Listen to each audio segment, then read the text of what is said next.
developed by DOT. We've learned from DOT here recently that a project development and environmental study will not be necessary for this project, which is huge news for us because design is programmed in fiscal year 25 for the DOT work program. So the intent is to keep the momentum going and submit for future funding requests through the TPO and other sources. And so you will be seeing a resolution coming up probably the next month or two requesting formal city commission support for a preferred alternative, and that alternative be submitted for funding through the TPO. So no actions requested today. This is information, but we want to kind of set the stage for future conversations and action coming down the road. So this kind of bleeds out a little bit on the screen, but this is our pathways plan and the updated comprehensive plan that became effective last month. The area that we're talking about is just under 1.5 miles from Mariana Street along the west side of Lake Hunter up to the Lime Street intersection. And with that, I will exit out of this and turn it over to David. All right. Thank you, David. Thank you very much. Can everybody hear me okay? Yes, sir. All right. I appreciate your time today, and as Chuck mentioned, this is just really an information. We're at the end of the project and wanted to let you know what all we found. I know everybody's familiar with the trail, so the project team in this, as Chuck mentioned, was Renaissance led on behalf of DOT, but it was also the city, it was TPO, and then we tried to involve the stakeholders along the corridor as much, from the neighborhood, some of the housing projects in there, the users of the trail every day, who really gave us some interesting information, as we'll see in a moment. Next, please. So as Chuck mentioned, we're looking at the east side of Sykes Boulevard, and we're evaluating the feasibility of putting a 10 to 12 foot wide multi-use trail in for a length of about 1.5 miles between Lime and Ariana, and that would be connecting the downtown and the New York Avenue cycle trail on down to the south, but then it's also going to help make those connections to Lake Bula, to Bonnet Springs, to Veterans Memorial Park, to things like that, to tie those neighborhoods in. Next. So the scope of our project, we did some field work and looked at existing conditions, looked at the context of what is around that area. We defined trail feasible alternatives, and then we evaluated those alternatives to see what should get moved forward to the design stage, in which probably wasn't cost effective for a number of reasons. And then we engaged stakeholders throughout the project, not only through a stakeholder focus group, but we did a larger scale community survey to get a lot of opinions on this. And then we provided a final report with recommendations. So I want to talk about the community survey just a minute, because that, like I say, we got some very interesting, can we back up one on that, Chuck? There we go. So the survey by the numbers, we put this out through DOT's survey vehicle called MetroQuest, if anybody has done that or participated in the survey. It's a very interactive survey. We asked maybe 5 questions, but you were able to pull up maps and put pins on things for destinations, or tell us intersections that were problematic. So it was very interactive. So we had over 400 visits to the website with 189 completed surveys from 15 different zip codes, and as you can see, there was a fairly wide range of ages represented in the surveys, basically from 25 to over 65. So we asked people, how would you use the trail? This is pretty straightforward. They'll use it for exercise, to enjoy the lake, to better access downtown, to look at their daily trips to work, to school, to church, and then to look at to access other amenities, the lakes, the parks. We asked them what trail features were important to them. And the main ones that came up were amenities, comfort of use, safety, and then find ways to utilize the lake and access a larger trail network. Next. So then from amenities, since that was the top rated one, we asked them, well, what kind of amenities would you like to see on the trail? And the things people mentioned, seating, shade. They say, it's a very hot, open trail. We'd like to see some shade, some lake access, some open space areas that could be turned into recreation areas, bike racks, water fountains.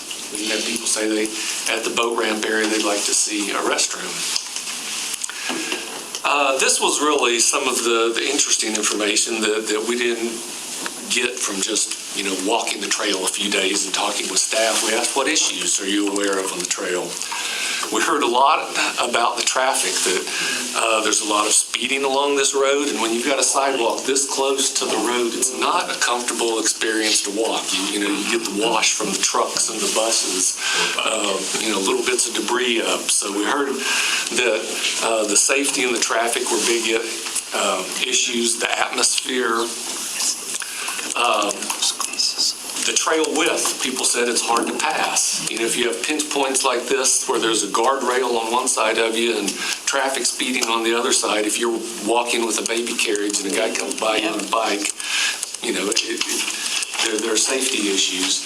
And then people talked about the homeless, drug use, beggars, people sleeping in cars, and debris, trash on the trail and in the lake, overhanging vegetation that made it hard for cars when they came up to intersections to see, pulling out on Sykes. So these were some of the issues that we took into consideration. We even heard some people say that there were issues with animals coming out of the lake and crossing the road and getting hit.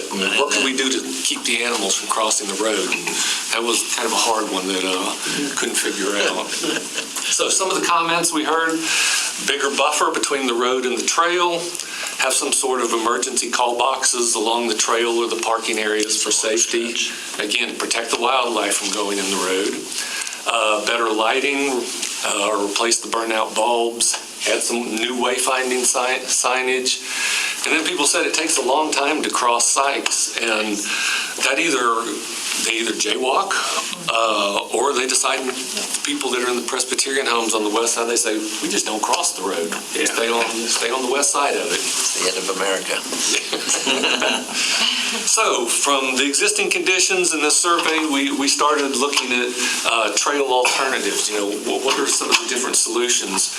And we started off by coming up with 5 different segments of the trail based on the conditions there. If we look at segments 1 and 2, you not only had options that could go along the sidewalk, but you could have got some cleared areas between ditches, through the woods here, so you could look at that as an option.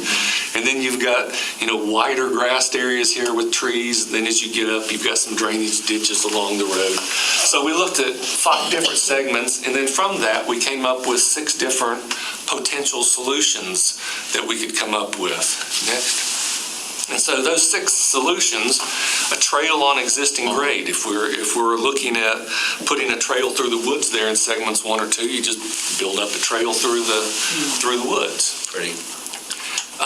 You could do a trail on fill with a grass slope.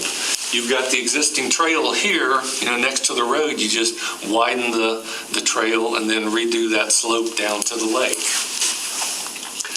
Or if you don't have enough room, for instance, some of the sections on the south side where you've got the handrail now and it just drops straight down into the lake, you might widen the trail and have to do a retaining wall. Or widen the trail and put some columns in, kind of cantilever it over if the lake is really encroaching on the sidewalk. And then these areas that are going through the woods, besides just putting the trail right on the ground, you could do a boardwalk, lift it up off the ground a little bit so that you have the drainage going underneath that. And then in the lake itself, maybe there's a way to wiggle a boardwalk out there to put some sort of scenic overlook, gazebo or a straight shade structure or something out there. So then once we had all these different potential ideas that we brainstormed, we said, okay, we got to evaluate these. And so we looked at what's the impact on the roads, on the drainage, on drainage structures, on utilities. How's it going to affect light poles? If you go down the trail, you see right on the back of the trail, there's light poles and signs. So if you widen the trail, you've got to move all those, underground utilities. And then what does it do for the environment? How does it affect the lake, the wetlands, and then safety for bicyclists and pedestrians?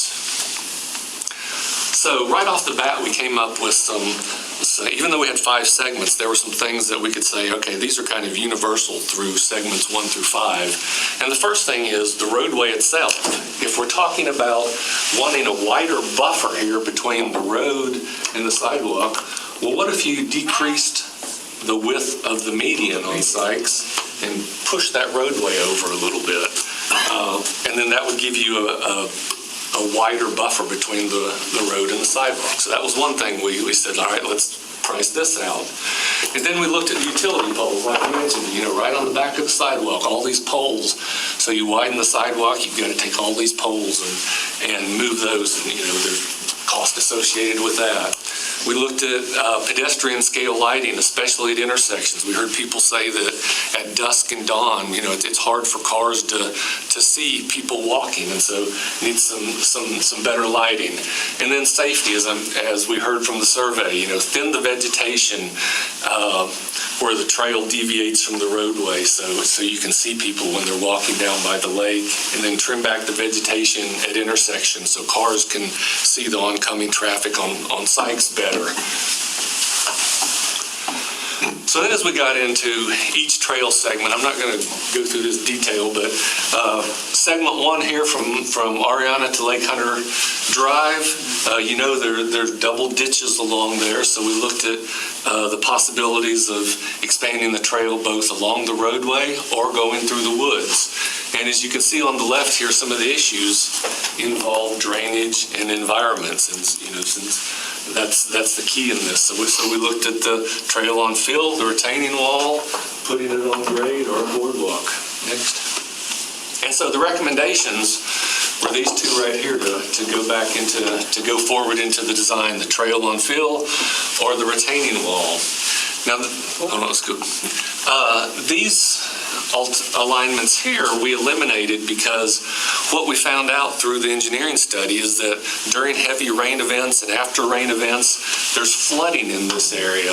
So what would happen after a heavy rainstorm is if we did the trail through the woods here, it might be unusable, or you'd have mud and debris come across it that you'd have to get cleaned. Yes, sir. Is that the same spot we're going to put the tower? They're doing the tower? Yeah. Okay. Do we own that right away already, or is something to buy? I think we'd have to buy that. Okay. All right, next. We're not putting a tower there. All right, so the next one, segment 2, really has a lot of the same issues. You've still got a little piece through the woods here that we evaluated.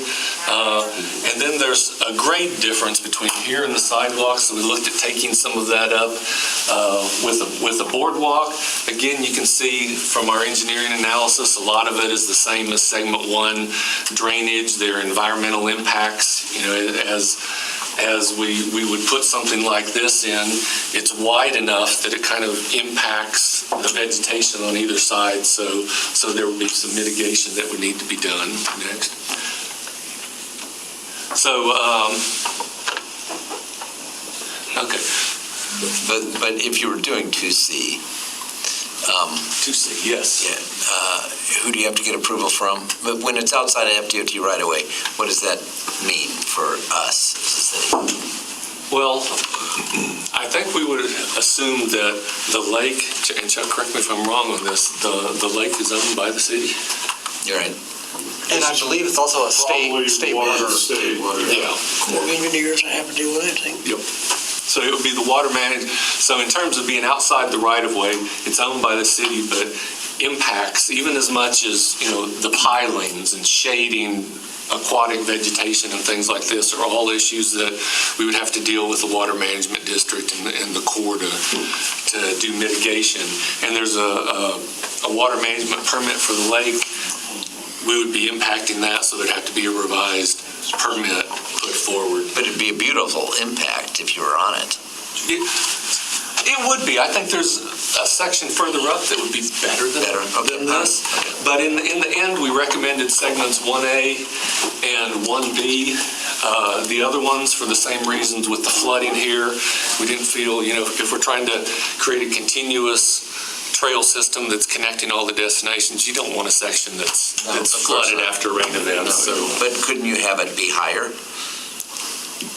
Could. Or have a separate trail that, I mean, we understand that it's going to flood, but have a primitive trail section that could be developed by the cities, kind of complementing, but not necessarily the same thing as the Westlake Hunter Trail. All right, so then we get up into segment 3, and and you're all familiar with this section. This is where you start to get that gentle bank. The trail is further away from the lake. You've got trees in there, and so again, as we looked at the impacts on this. Drainage and environmental, again, you have impacts to the lake. If we're impacting trees, there's tree mitigation that we'd have to replace. And then drainage. A lot of these streets have cross drains that come across Sykes and come into the lake.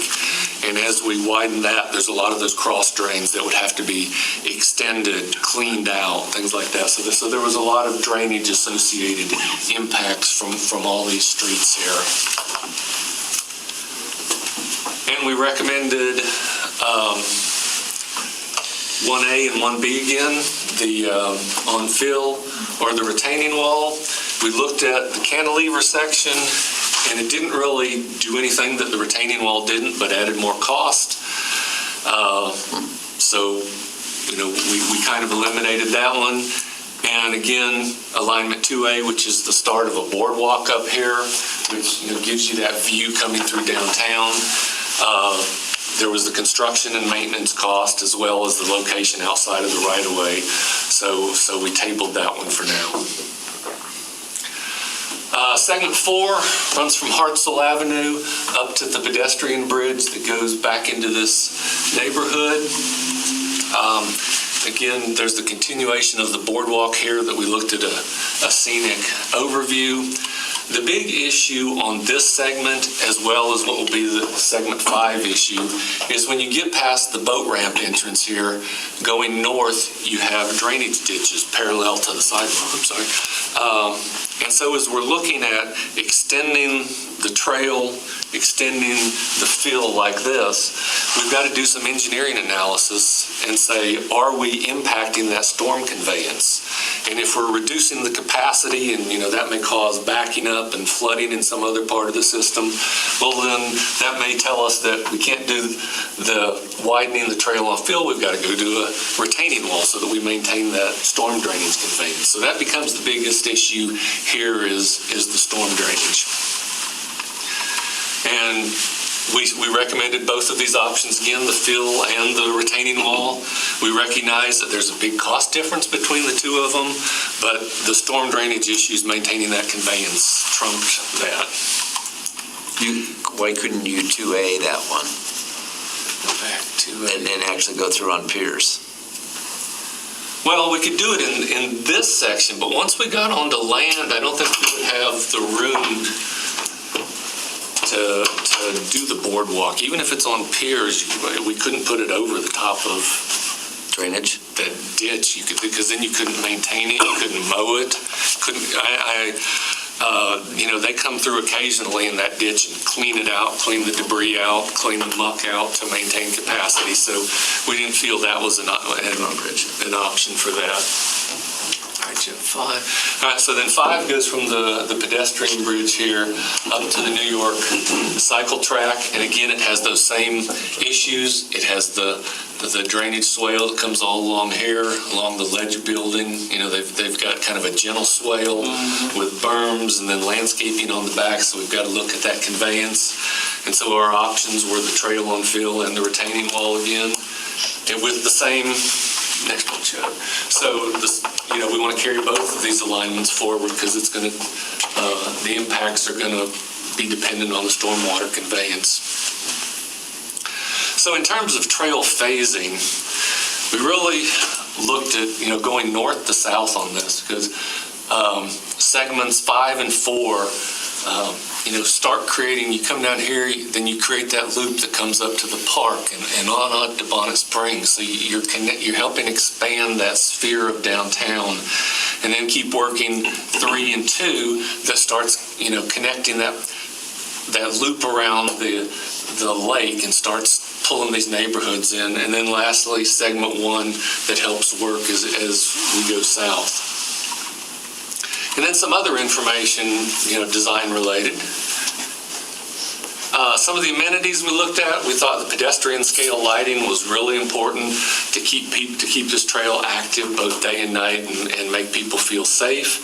Street trees to add some shade, some more benches and trash receptacles around the lake, bike racks and potentially a bike repair station if we're going to make this a wider multi-use trail and people are going to be biking longer distances. It'd be nice if there was a spot for them to stop.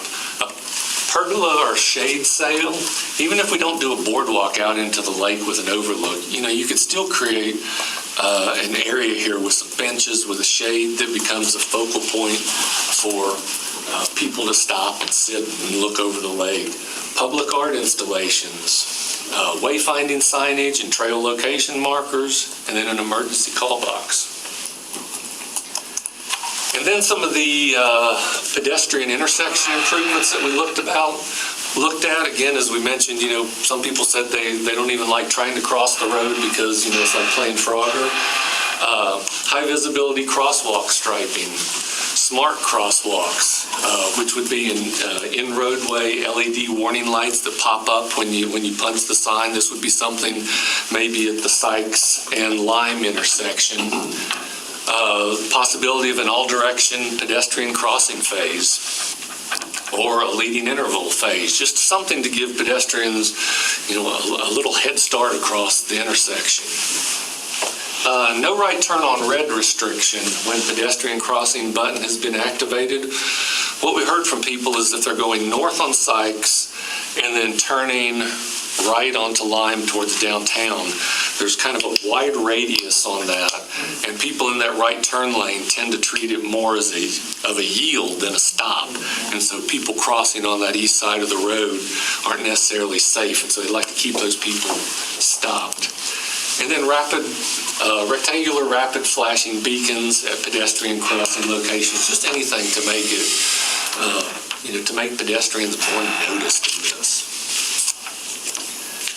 And then, the last thing is, trails help build great communities. And as Chuck mentioned, this is part of the city's lake-to-lake greenway and bikeway network. And this trail is really important to improve those connections and really look at improving the quality of life in these neighborhoods and people that are going to use the trail regularly. It's going to help connect destinations, improve mobility choices, increase accessibility, hopefully get people walking and out of their cars, so you're reducing vehicle trips. You do that, you're improving health, giving people physical activities, maintaining a safe environment for everyone, providing opportunities for social engagement. A trail system has been shown to increase property values. And then we're also trying to protect the natural resources here around the lake, whether it's the wetlands, whether it's the drainage, whether it's the animals in the lake that we don't want to get run over on Sykes. Next. And then Chuck, I think did you have one more? I have one more. Can we look at that again then when you're done with your one? Oh, Okay. absolutely. And this slide is just really intended to kind of boil down the cost associated with the two phase one options. The one that's more on the earth and berm or earthwork is still in the $2 to $2.1 million range for 1.4 miles of trail. If you're talking retaining wall, is substantially more. So kind of at least some of the things we've been kind of talking about internally is how is the best way to phase a project to get the most bang for our buck out of the gate, and it may be starting from the south and running north. I know, Teresa, that was one thing you had talked about in terms of providing immediate connectivity to Dixieland and to the neighborhood immediately north of Ariana. We work our way north while some of the issues, the basic design issues, are being addressed going up towards Lime Street. The other thing too is maybe breaking out even further, some of the roadway components of this project could be addressed when Sykes Boulevard is resurfaced again. We're probably 10 years or so from that occurring. It was last resurfaced about 2010. And so some of the things like paved shoulders, the crossing treatments, improved lighting could be focused into that project and give us the ability to focus more on the actual trail itself. And then add docks, boardwalks, things over time, as funding allows. And so it's really not an all or nothing type scenario. It's more about phasing and how do we develop this in a modular fashion to be able to add on to it to get the benefits we want to see long term. And so that's all that slide was intended to do. Again, we want to make the phasing so that we're helping improve destinations. However, we do it in piecemeal. Whether it's section 2 and 3 or whatever, we want to start. Create those loops, improve the connections to destinations. However it gets phased. Yeah, I mean, this is awesome. So I did some calculations. So I went to Lakeland Christian School, which is right there, and I ran cross country and track, and now I'm the cross country and track coach. And I figured with the meets that I've held there and the kids that I've run, I've probably led or run 16,800 individuals, literally from where it starts. We run what's called a ledger. So we go up to the ledger, we come down New York, and it's a 4 to 5 mile loop depending. So everything that you addressed, I mean, I had stars in my eyes. I mean, it's tight. There's critters on the road. There's bums, there's the smell of urine, there's all of the things that you addressed. And my group, I'll be honest with you, this is the first time I've seen this, so my group would have certainly lowered that demographic of individuals that would be excited about this, because it's just, I mean, when are we starting? This is amazing. So I look at this and I think of the fact that if you're on your bikes, and because this is going to be a wonderful bike corridor through here, this becomes a dramatic place to make an impression at two places. One, through the woods, if you were doing that, and the other is that if you boardwalked out onto the lake through a long segment of it, and I don't know the differential in the cost on doing that retaining wall and the berms versus doing piers that would carry that. But if you were going from, let's just say somewhere in this area, clear up to here, that was over water and increased the way out of water, this becomes something that people would love walking on just for the experience and riding bikes on. And it's wide enough to do that. It's a place in Alaska that this reminds me of that's south of Anchorage that is just spectacular, and people go there for that reason because they can get out over the water and you stay on boardwalk the majority of that time. So thinking, certainly this is wonderful and workable and pragmatic, and this number shocked me as being so high. And I can't do the relative cost with respect to piers, but to some degree it would seem to me piers could be less expensive if they weren't intrusive into lake management and some of the things that you have to do along shores. So that's all. And we would also look at not a wooden boardwalk, we would look at a concrete boardwalk that reduces maintenance, and then back to cross country and the road races. I think that gives a little sturdier surface for road races and practice and people running on that. But that becomes spectacular if you do something like that there. Well, and there's a part there right where what is the cutthroat road to Beulah? Oh, Hartzell? Hartzell, right there, Hartzell. I mean, it's just tight. I mean, there's that metal barrier there, and then there's the crud and lake on the other side. So and a phone pole. We would be almost required to do that, and that doesn't even bring up the people riding their bikes on the other direction. I mean, it's been precarious because sometimes I take little sixth graders out there, and I'm stressing the whole time. So it's beautiful. And that might be something too, is where we look in more detail at what a boardwalk or a pier option looks like, and we break it off into certain sections. I mean, if we know, if we want to focus initially on 1 and 2, and then figure out what our options are for 3, then that might also open up some different recreational type state funds, or we make it an appropriations request, or there's some other things that we can do. Naming opportunities. That's true. For music. And you do a little cutout for benches? Yes. So they can still go? And I will tell you, there is no water fountain anywhere. I mean, when we run, and I mean, I'm a little old school, so I tell the kids they can drink later. But you know, it's 2021. Once you have no saliva. Exactly. But no, I mean, things like that are excellent, and so that's cool. Remember that when your kids are on his team. Yeah. BYOW. Is there a sidewalk on the east side? There's a sidewalk, Yes. as far as on the east side of Lake Hunter. Yeah. There's a 8-foot wide that takes off from Unitah and runs all the way up to Presbyterian Homes. Stops. It's up the hill, and then you take the back way down Lakeside Drive, and then we don't have a name for it. That's the big thing about Hollingsworth. Everybody likes to do, they want to park their car, go back to where they can do it again as opposed to leaving the car, have somebody drive you up there. So And you can do that. If you make a loop. Yeah, you can do that. If you park at the Lake Hunter dock, you can actually go up and run the backside Yeah. and then create a loop. So it really is a nice. Yeah, there's a little cut through the woods. Or the Civic Center somewhere. Well, and that's something else too we looked at is the wetland treatment project south of the Lakeland Centers. Or RP Funding Center, how do we make that connection as well? That's a little bit trickier because of the speed of the road and being on the curve, Yeah. but that's kind of in the back of everybody's mind is if we're able to come up Hartzell at some point in front of Lake Academy and come up Lime Street, maybe there's a loop that can be built in there. So, you know, this really ends up becoming the spine of different cells that we can develop over time as funding allows and as other opportunities arise to make the system happen. But utilizing the over the water makes that a spectacular piece of going in or coming out of downtown. And get far enough too out where we can see downtown itself. People want to put their name on things. It's a Madden mile. So That didn't take long. So at this point, are we just, as information is given to us, are we to just, go with what the two kind of situations are that be given to us and go from there as far as what we think may be or may not be, what should be, should not be, or?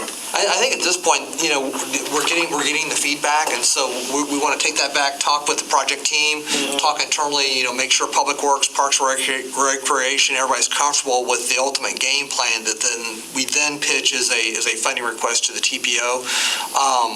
That deadline's usually at the end of January, so the intent would be is to try, over the next few weeks is to work out those details, see what the numbers look like, and come up with a phasing plan, and then put forward a funding request. But the intent today is to get this input is huge for us, and then put that into a project. So Chuck, when the funding is requested, that's just for sections? It's going to be for the whole thing? How's that work? It's probably going to end up being just sections. Okay. At least in terms of the boxes of funding that are available through the TPO, it's for regional trails, it's about $1 million. For the old enhancement program, which is also for trail projects, that's more about $600,000, somewhere in that range. And so we're going to have to break it up into phases unless we get so much support, so much momentum that we're able to just go ahead and get a funding allocation through DOT, which we definitely are holding a hope for that as well.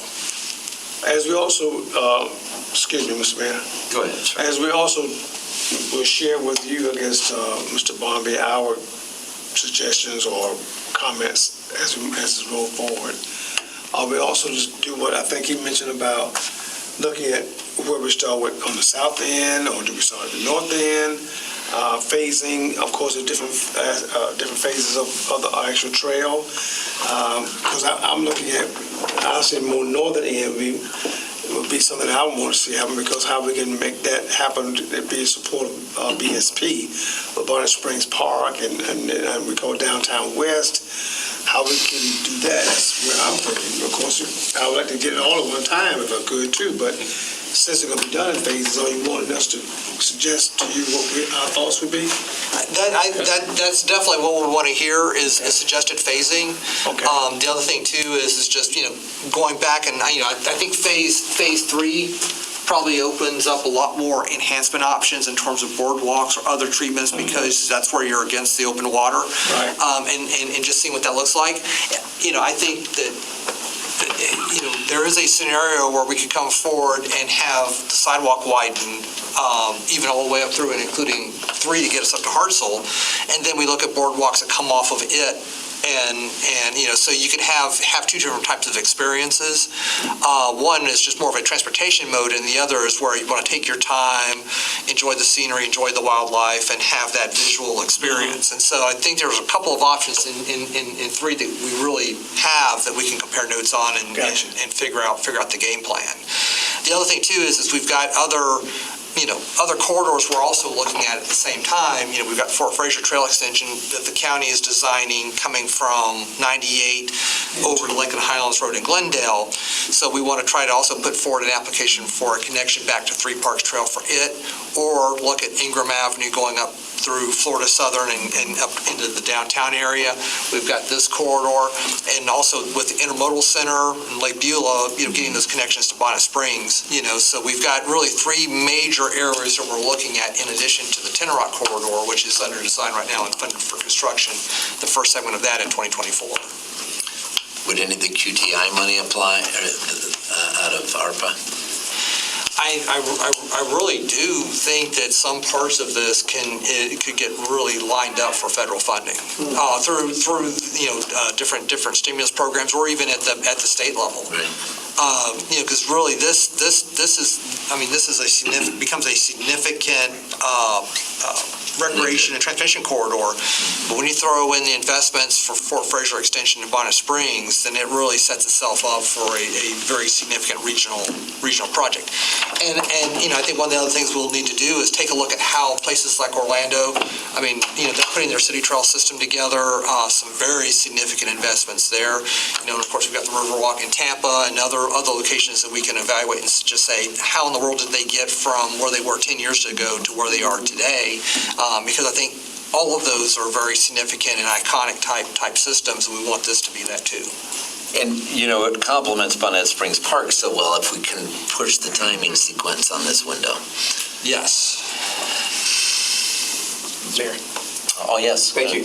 Chuck, you may be planning on this, but when you come back to us, it would be helpful if you list out those specific funding opportunities, mechanisms that we're considering. We will do that. As part of that, because I've heard several things mentioned, but just to really have that picture of, okay, what's on the table, what are we going after, and the timelines for that. Pros and cons. Yeah. Because most of what we funded in terms of the system we funded to date have been primarily through the TPO, which is through the Department of Transportation and their federal funding. And so there's a lot of lead time in terms of, the feasibility study is huge for Westlake Hunter Trail, but then the design phase can take 18 months to 2 years depending on how we break this up.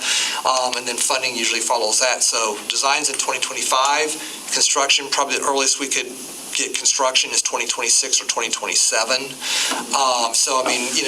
That's the thing is, and it's always to me, the most frustrating part about trails planning is that you get everybody excited and you say the good news is we get to wait 5 years, and so that's something that we do want to look at, and there are options to advance fund and get reimbursed, and so that's something we can look at too, is what are opportunities to advance fund, maybe with local dollars, get reimbursed in a future year. So there's some things we can look at to maybe get some of this jump started. One more question: Where did the genesis of this come? Where did the idea pop? And part of it is as we've gone through. When we developed the pathways plan, what we've heard from the community for years about trying to fill in gaps. You see the signs out there for the Lake Bikeway, right. and this has just been a glaring gap in the system. And so we started back about 2010 trying to figure out, okay, can we do a wide sidewalk? And at one point in time, a wide sidewalk was program for construction on this section of road, but it was an 8-foot wide sidewalk, and that was during the last kind of ramp up out of the recession, that every time we saw a cost estimate, it went from $1 million to $2 million, and then it got to the point where we said, we asked DOT, can we just see a feasibility study on something that is a true multi-use trail with all the amenities that the community would want, and then we can kind of figure out from there. And so that's where this came from. It took us probably 6 or 7 years to get to the feasibility study. That's been underway now for probably this is about 18 months, somewhere in that range, maybe It's a little over a year. And so that's where it's just taken time to work this out. obviously the DOT, their main thing is arteries, roads, things like that, but are they pretty friendly towards funding on things like this? Absolutely, absolutely. In fact, District 1 and the TPO, on a kind of a per capita basis, allocates more to sidewalks, trails, safety projects than really any MPO in the state of Florida. Awesome. So District 1 has, they've got a huge commitment, the TPO has a huge commitment. It's just getting the dollar amounts to a level that we can break it up into chunks and get it funded through those sources. This will make the New York Bike Trail absolute, and otherwise you look at it today and go, why did they do that? What was just Well, I'm already thinking about a potential 10K and marathon course, so, Yeah, I know, you're always back to running. And DOT at the north end is they're designing, right now, the pedestrian overpass on New York Avenue north of Maine, between Maine and Lake Wire. And that's a top priority for rail enterprise funding. So, yeah, I mean, these systems are coming together, and we get something like this funded, then the dominoes fall real quick. Yeah. Fun. Anything else? Okay, thank you very much. Appreciate Thank you your very time. much. Yes, sir, yes, sir. Little Bonnet Springs 5K, man, that would be. So much. Well, yeah, I mean, 26-mile course is a little harder to